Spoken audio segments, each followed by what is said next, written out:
सियावर रामचंद्र जी की जय। पवन सुत हनुमान जी की जय। उमापति महादेव की जय। शिव शंकर पार्वती माता की जय। गोदंडेश्वर बाबा की जय। बोलो जयकारा बोल मेरे श्री गुरु महाराज की जय। बोल साचे दरबार की जय।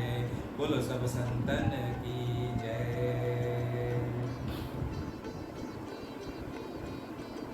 आज हम शुरू करने जा रहे हैं श्री रामचरितमानस रामायण का प्रथम सोपान बालकांड।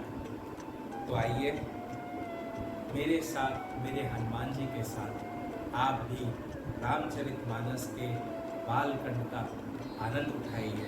सर्वप्रथम हम सारे देवी देवताओं का, सारे भगवान का हम सबको प्रणाम करेंगे और सबसे आशीर्वाद ग्रहण करेंगे, ताकि हमारी भक्ति में किसी प्रकार की कोई विघ्न न आए, कोई बाधा न आए, और जो ज्ञान हमें अर्जित करना है वो ज्ञान हमें इस पुराण से मिल सके। श्लोक। वर्णानामर्थ संघानां रसानां छन्दसामपि मंगलानां च कर्तरो वंदे वाणी विनायको। श्री गोस्वामी तुलसीदास जी ग्रंथारंभ के लिए सबसे पहले श्री गणेश जी और सरस्वती जी की वंदना करते हुए कहते हैं कि जो समस्त वर्णों, अर्थ समूहों, रसों और छंदों के तथा सब प्रकार के मंगलों के कर्ता है, उन श्री गणेश जी और श्री सरस्वती जी को मैं साष्टांग प्रणाम करता हूँ। भवानी शंकरो वंदे श्रद्धा विश्वास रूपिणो याभ्यां वीणा न पश्यन्ति सिद्धः स्वान्तास्तिमीश्वरम्। फिर मैं उन भवानी पार्वती माता और श्री शंकर जी महादेव जी की वंदना करता हूँ, जो श्रद्धा और विश्वास स्वरूप, विश्वास की साक्षात मूर्ति है और जिनकी कृपा के बिना सिद्ध पुरुष भी अपने हृदय में स्थित ईश्वर को नहीं देख पाते हैं। ऐसे मेरे भोले भंडारी, ऐसे मेरे महादेव और मेरी माता पार्वती को कोटि कोटि नमन। वंदे बोधमयं नित्यं गुरु शंकर रूपिणं यमाश्रितो हि वक्रूपी चंद्रः सर्वत्र वंद्यते। अब मैं अपने श्री गुरुदेव जी की वंदना करता हूँ कि जो श्री गुरु नारायण ज्ञानमय नित्य शंकर स्वरूप है और जिनके सहारे वक्र चंद्रमा भी सब स्थानों में वंदनीय होता है। यहाँ पर श्री गोस्वामी जी वक्र चंद्रमा का उदाहरण इसलिए देते हैं कि जैसे दूज का चंद्रमा यद्यपि टेढ़ा होता है, तथापि शिव जी के मस्तक पर धारण करने से शिव जी के साथ ही वह भी पूजनीय हो जाता है। इसी प्रकार यद्यपि यह मेरी रचना टेढ़ी अवश्य होगी, किंतु गुरुदेव का आश्रय पाने से सम्मानित होगी। और मैं भी अपने गुरु, मेरे बाबा, मेरे हनुमान जी महाराज से और मेरे गुरु महाराज जी से प्रार्थना करता हूँ कि मैं जिस भी प्रकार इस रामायण का श्लोक गाऊंगा और इसे अर्थ सहित आप सबके समक्ष प्रस्तुत कर रहा हूँ, इसमें मुझसे किसी भी प्रकार की यदि भूल भी हो गई तो वो भूल भी भक्ति का रूप ही दिखाई दे और वो हमें भक्ति के चरम सीमा पर ले जाए, हमें ज्ञान का इतना आशीर्वाद मिले कि हम हमारे जीवन को और संपूर्ण कर सके और अच्छा बना सके। बोलो मेरे हनुमान जी महाराज की जय। सीताराम गुणग्राम पुण्यारण्य विहारिणो वंदे विशुद्ध विज्ञानो कवीश्वर कपीश्वरो। फिर मैं उन आदि कवि महर्षि वाल्मीकि और कपीश्वर श्री हनुमान जी की वंदना करता हूँ, जो सर्वदा ही श्री सीता जी और श्री रामचंद्र जी के गुणग्राम रूपी पवित्र वन में विहार करने वाले अत्यंत शुद्ध और निर्मल विज्ञानमय है। बोलो हनुमान जी महाराज की जय। उद्भवस्ति संहारकारिणीं क्लेशहारिणीं सर्वश्रेयस्करीं सीतां नेतां रामवल्लभां। फिर मैं उन जगत जननी श्री रामचंद्र जी की वल्लभा प्रिया श्री सीता जी के चरण कमलों में प्रणाम करता हूँ, जो संसार की उत्पत्ति स्थिति संहार करने वाली और समस्त क्लेशों को दूर कर सब प्रकार कल्याण करने वाली है। बोलो मेरी सीता मैया की जय। यन्माया वशवर्ती विश्वमखिलं ब्रह्मादिदेवासुरा यत्स्तद्वाद् वृषै भाति सकलं रज्जो यथो हेर्भ्रमः। यत्पादप्लवमेकमेव हि भवाम्भोदेस्ति शेषावतां वन्देऽहं तं शेषकारण परम रामाख्यमिशं हरिं। फिर मैं उन श्री राम नाम से युक्त ईश्वर श्री रामचंद्र जी को प्रणाम करता हूँ, जिनकी माया से समस्त जगत सहित ब्रह्मादिक देवता भी वशीभूत हो रहे हैं और जिनकी सत्ता से ही ये मिथ्या रूप रस्सी में सर्प के समान प्रमाणित होने वाला जगत भी सत्य सा प्रतीत होता है। देखो, जगत को मिथ्या जगत कहा गया है। ये जो जगत है ये स्वप्न का जगत है, ये सच्चा जगत नहीं है, इसे मिथ्या जगत कहा गया है। और ऐसे संसार सागर को पार करने के लिए जिनके चरण कमल ही नौका रूप है तथा जो समस्त कारणों से परे और दुख को हारने वाले हैं, अनेक पुराणों वेदों और शास्त्रों से सम्मत जो श्री वाल्मीकि रामायण है उनका सार लेकर और कहीं कहीं इसी प्रकार अन्य ग्रंथों और अनुभवों से सार वस्तु लेकर मैं अपने अंतकरण के सुख के लिए श्री रामचंद्र जी के कथा रूप इस अत्यंत सुंदर ग्रंथ की रचना करता हूँ। नाना पुराण निगाम सम्मत्स्यद रामायणे निगदितं क्वचिदन्त्य तोपि स्वान्तः सुखाय तुलसी रघुनाथ गाथा भाषा निबिंदम मंजूल मातनोति। जो सुमिरत सिद्धि हुई गणनायक करिबर बदन करो अनुग्रह सोई बुद्धि राशि शुभ गुण सदन। जिनका सुमिरन करने से सिद्धि प्राप्त होती है और जो बुद्धि के समूह व शुभ गुणों के धाम तथा श्री महादेव जी के सब गणों के नायक हैं और जिनका मुख हाथी के समान श्रेष्ठ है, वे श्री गणेश जी मुझ पर कृपा करें। मुख होई बाचाल पंगु चढ़ई गिरिवर गहन जासु कृपा सो दयाल द्रवो सकल कलीमल दहन। जिनकी कृपा से गूंगा मनुष्य भी बोलने वाला हो जाता है, जो पांवों से लंगड़ा मनुष्य भी ऊंचे दुर्गम पहाड़ की चोटी पर चढ़ जाता है, वही कलिकाल के पापों का नाश करने वाले दयालु भगवान मुझ पर कृपा करें। देखिए, भगवान की शक्ति अतुल्य है और ऐसी शक्ति है कि गूंगा भी बोलने लग जाए और लंगड़ा भी चलने लग जाए, पहाड़ तक चल जाए। इसका अर्थ यही है कि संसार में कोई भी चीज अवैध नहीं है। मतलब अगर हम भगवान की शरण में हैं, हम अच्छे कर्म कर रहे हैं और सही मार्ग पर चल रहे हैं, तो कोई भी कठिन से कठिन कार्य क्यों ना हो, प्रभु के आशीर्वाद से और प्रेम से हम उसमें सफलता अवश्य पाएंगे। नील सरोरु श्याम तरुण अरुण बारिज नयन करो सुमम धाम सदा क्षीर सागर शयन। जो नीले कमल के समान सांवले रंग वाले हैं, जिनके नवीन खिले हुए कमल के समान लाल नेत्र हैं और जो सर्वदा क्षीर सागर में निवास करते हैं, वे मेरे प्रभु मेरे श्री हरि मेरे हृदय में अपना घर बनाए और मेरे हृदय में वास करे। ऐसे श्री हरि को मैं साष्टांग दंडवत करता हूँ। कुंद इंदु समदेह उमा रमन करुणा अयन जाहि दीन पर नेह करो कृपा मर्दन मयन। जिनका शरीर कुंद नामक पुष्प और चंद्रमा के समान उज्जवल है, जिनकी दीनों पर अधिक दया रहती है और जो करुणा एवं दया के घर है, वे पार्वती रमन महादेव जी मुझ पर कृपा करे। बोल बम बम भोले। बंदो गुरुपद कंज कृपा सिंधु नर रूप हरि महामोहतम पुंज जासु बचन रवि कर निकर। अब मैं गुरुदेव के कमल रूपी चरणों की वंदना करता हूँ, जो कृपा के समुद्र मनुष्य रूप में साक्षात भगवान है और जिनके वचन ही महामोह रूप अंधकार पटल को नाश करने के लिए सूर्य की अनेक किरणों के समूह हैं। देखिए, इस भौतिक जगत में भी जितने गुरु हैं, जितने संत समागम हैं, वे भी महागुरु हैं। वे भगवान के अंश हैं जो इस संसार में आए हैं हमें ज्ञान मार्ग देने के लिए, हमें भक्ति मार्ग देने के लिए। ऐसे गुरुओं को भी कोटि कोटि नमन।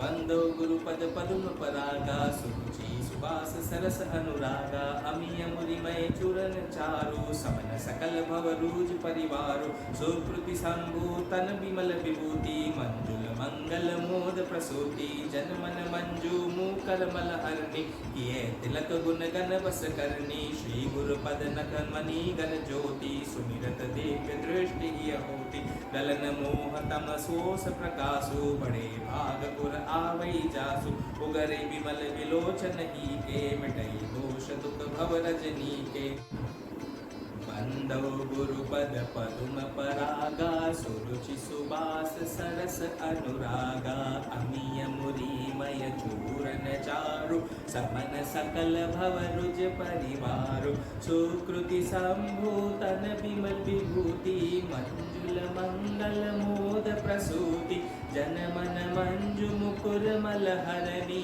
किए तिलक गुण गण बस करनी श्री गुर पद नख मणि गण ज्योति सुमिरत दिव्य दृष्टि होती गलन मोह तम सोस प्रकाशु बड़े भाग पुर आवई जासु उगरहि विमल विलोचन ही के मिटहि दोष दुख भव रजनी के सूझहि राम चरित मणि मानिक गुप्त प्रगट जह जो जहि खाने जथा सुअंजन अंजिद्र साधक सिद्ध सुजान कौतुक देखत सैल बन भूतल भूरि निधान सियावर रामचंद्र की जय पवन सुत हनुमान जी की जय। तो यहाँ के जो श्लोक है और दोहा है इसमें क्या कहा गया है कि मैं अब गुरुदेव के चरण कमलों की उस रज को प्रणाम करता हूँ कि जिस धूली की कृपा से उत्तम इच्छाओं की वासना का सरस अनुराग उत्पन्न होता है तथा जो अमर मूल संजीवनी बूटी का अमृतमय चूर्ण है और संसार के आवागमन सहित दुखों का शमन यानी नाश करता है। तो जो गुरु की शरण में जाता है और गुरु के आश्रय लेता है वो ये जो संसार का चक्र है, जन्म मृत्यु का जो चक्र है, आवागमन का जो चक्र है, इसको भी नाश कर देता है, इससे पार हो जाता है। जिस पुष्प रूपी धूली को श्री महादेव जी ने भी अपने शरीर में लगाया था, जिससे वह धूली मन को हरने वाली, मंगल और आनंद प्रदान करने वाली है, जो मनुष्य के मन रूपी शीशे के मैल को हरण करती है, जिसका तिलक करने से समस्त गुणों का समूह आप ही आप वश हो जाता है। गुरुदेव के चरणारविंदों के नखों में मणियों की सी वह ज्योति है कि जिसका ध्यान करते ही हृदय में दिव्य दृष्टि हो जाती है। देखिए, गुरु होता है जो हमें सत्मार्ग दिखाते हैं। एक गुरु अगर नहीं हो तो हमें भव से पार करने का रास्ता कौन दिखाएगा, कौन हमें वो मार्ग दिखाएगा। तो गुरु का आश्रय लेना बहुत आवश्यक है और गुरु की शरण में रहना और गुरु के बताए गए मंत्र का जाप करना और उनसे दीक्षा लेकर उनके द्वारा दिखाए गए मार्ग पर चलना ये अत्यंत आवश्यक है। जिस प्रकाश के आते ही हृदय के निर्मल नेत्र खुल जाते हैं और संसार रूपी रात्रि के दुख एवं दोष नष्ट हो जाते हैं, फिर तो श्री राम जी की मणि माणिक रूपी गुप्त और प्रकट लीलाएं जो जिस प्रकार से होती रहती है प्रकट हो जाती है जब हमारा गुरु में विश्वास होता है। क्योंकि गुरु में विश्वास होना प्रथम आवश्यक कार्य है और बहुत ज़रूरी है। वो जो दीक्षा देते हैं, वो जो मंत्र देते हैं, उस मंत्र पर आपका विश्वास होना चाहिए। देखो, मेरे श्री हरि ने कहा आप कोई भी मंत्र जपो, जो मंत्र जिस गुरु ने दिया उन गुरु ने उस मंत्र को जो है बहुत सिद्धि हासिल की है और उस मंत्र का जाप आप जब करते हैं अंत तो पाना एक में एक ब्रह्म को ही है। और वो जो निराकार स्वरूप मेरे नारायण हैं, उन नारायण को पाने के लिए गुरु आपके लिए नाव का कार्य करते हैं। वे ही नाव बनकर आपको भव सागर से पार करा सकते हैं। इसलिए गुरु का नमन हमेशा करते रहना चाहिए, उनका अपमान कभी नहीं होना चाहिए। मेरी वाणी से भी ये सब बोलते समय अगर कोई भी भूल हुई हो तो मैं सारे संत महात्माओं से और गुरुओं से बार बार नमन करते हुए उनसे बार बार क्षमा चाहूँगा। मेरा तो एक ही प्रण है कि किसी प्रकार ये रामायण जन जन तक पहुँचे। और उसके लिए मैं भी एक शिक्षक हूँ अपने कर्म से, और शिक्षक होने के नाते जो भी ज्ञान प्रभु ने मुझे दिया है, जो भक्ति भगवान ने मुझे दी है, उसके माध्यम से इस रामायण को जन जन तक पहुंचा सकूं, यही मेरा उद्देश्य है। तो गुरु का अपमान कभी न करिएगा, गुरु पर पूर्ण श्रद्धा रखिए, पूर्ण विश्वास रखिए, वे ही आपको हरि से मिलवाएंगे, आपके भगवान, आपके ईश्वर से मिलवाएंगे। जैसे सुजान साधक अपनी साधना को सिद्ध करने के लिए नेत्रों में सिद्धांजन को लगाकर वन और पृथ्वी तल के अनेक कौतुक देखते हैं, ऐसे ही जो गुरुदेव के चरणारविंदों की धूलि को हृदय के नेत्रों में लगाकर साधन करता है, उसे नाना प्रकार के कौतुक से भरी सिद्धियां प्राप्त हो जाती है।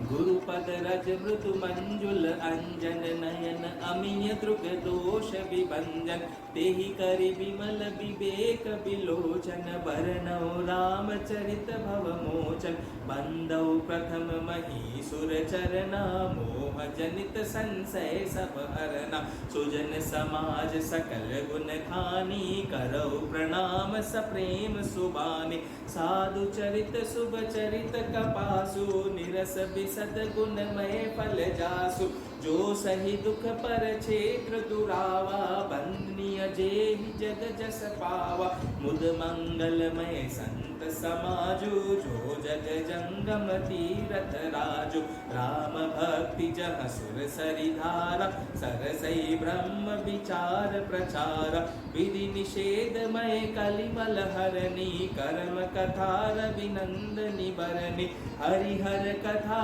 विराजति बेनी सुनत सकल मुद मंगल देनी बटु विश्वास अचल निज धर्मा तीरथ राज समाज सुकर्मा सब ही सुलभ सब दिन सब देसा सेवत सादर समन कलेसा अखत अलौकिक तीरथ राव दे सत्य फल प्रगट प्रभाव सुनि समुझई जन मुदित मन मज्जई अति अनुराग लहई चारी फल अछत तनु साधु समाज प्रयाग सियावर रामचंद्र जी की जय पवन सुत हनुमान जी की जय। तो इन श्लोकों में कहा गया है कि श्री गुरुदेव के चरण कमलों की रज स्वच्छ नयनामृत अंजन के समान है। चरणों की रज यानी उनके चरण धूलि को हमारे नयनों में, हमारे माथे पर लगाइए और दृष्टि दोष निवारक है।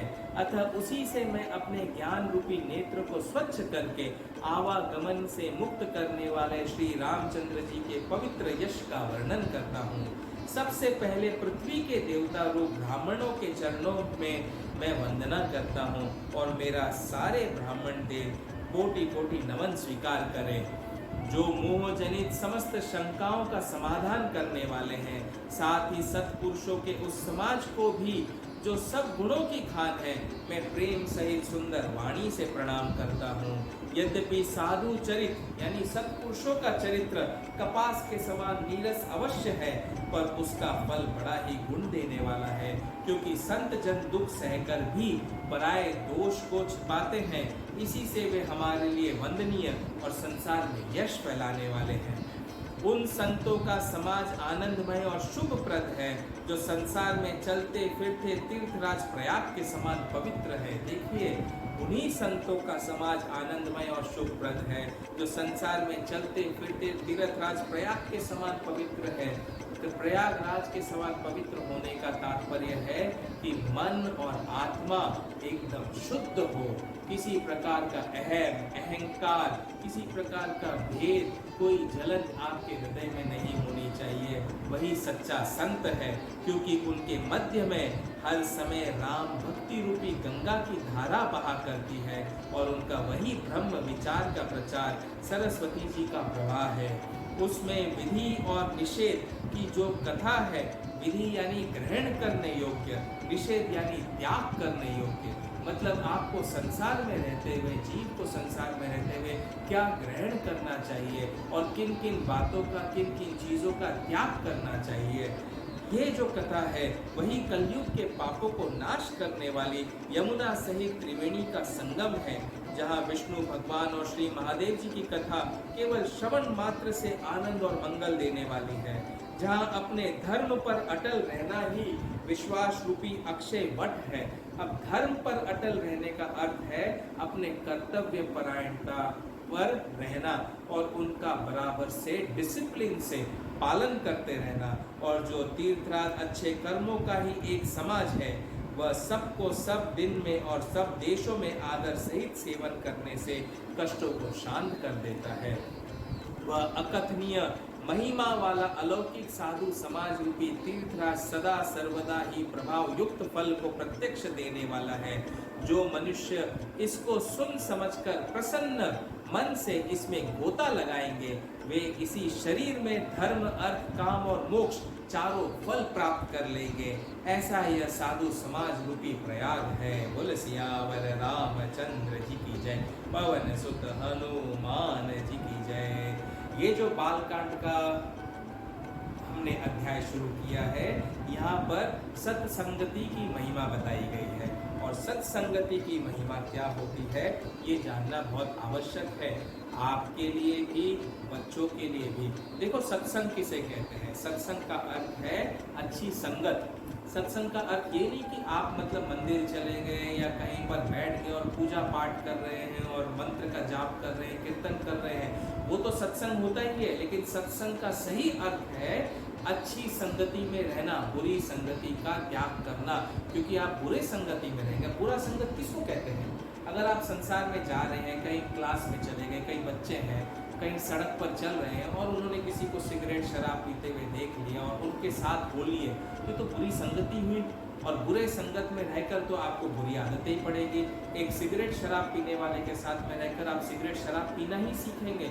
एक कामी के साथ में रहकर आप काम वासना में ही डूब जाएंगे। एक क्रोधी के साथ में रहकर आप क्रोध को और आमंत्रित करेंगे और एक क्रिमिनल के साथ में रहकर आप क्रिमिनल ही बनेंगे। तो बुरी संगति को तो त्याग करना है। देखिए, निषेध, जीवन में निषेध किसे कहा गया है? जीवन में निषेध वह है जो आपके जीवन को क्लेशपूर्ण बनाए। हमारे जीवन में सबसे ज्यादा मूल्यवान वस्तु क्या है, बताइए?